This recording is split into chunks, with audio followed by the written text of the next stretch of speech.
ایک سلطنت کا بادشاہ تھا، اس نے اپنی سلطنت میں اعلان کروا دیا کہ میری سلطنت میں رہنے والا ہر شخص تہجد کی نماز مسجد میں ادا کرے گا۔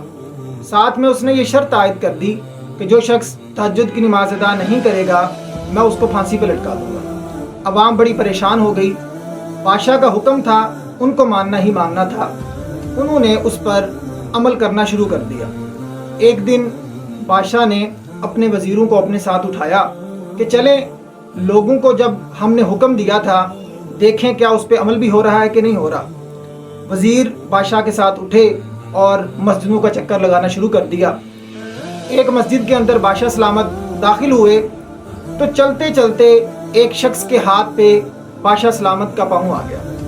بے ساختہ جس طرح منہ سے الفاظ نکل جاتے ہیں کہ آپ اندھے ہیں، تو بادشاہ سلامت نے بڑے دھیمے لہجے میں بات اس سے کی، کہا نہیں میں اندھا نہیں ہوں۔ چل دیے بادشاہ سلامت۔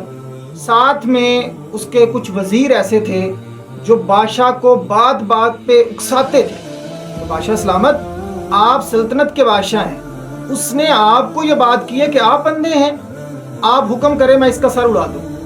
بادشاہ سلامت نے ایک دفعہ اس کی بات کو سن کے چپ رہے، خاموش رہے، دوسری دفعہ بات سنی پھر خاموش رہے۔ جب تیسری دفعہ وزیر نے یہ بات بادشاہ سلامت کو کہی تو بادشاہ سلامت رک گئے اور رک کر وزیر کے کندھے پہ ہاتھ رکھ کر اسے کہا کہ بات صرف سوچنے اور سمجھنے کی بات ہے کہ مجھے اس شخص نے کہا کیا ہے۔ اس نے مجھ سے ایک سوال کیا کہ آپ اندھے ہیں، میں نے کہا نہیں، بات ختم ہو گئی۔ ہمیشہ معاملات کو بڑھاتے نہیں ہیں، معاملات کو ختم کیا جاتا ہے۔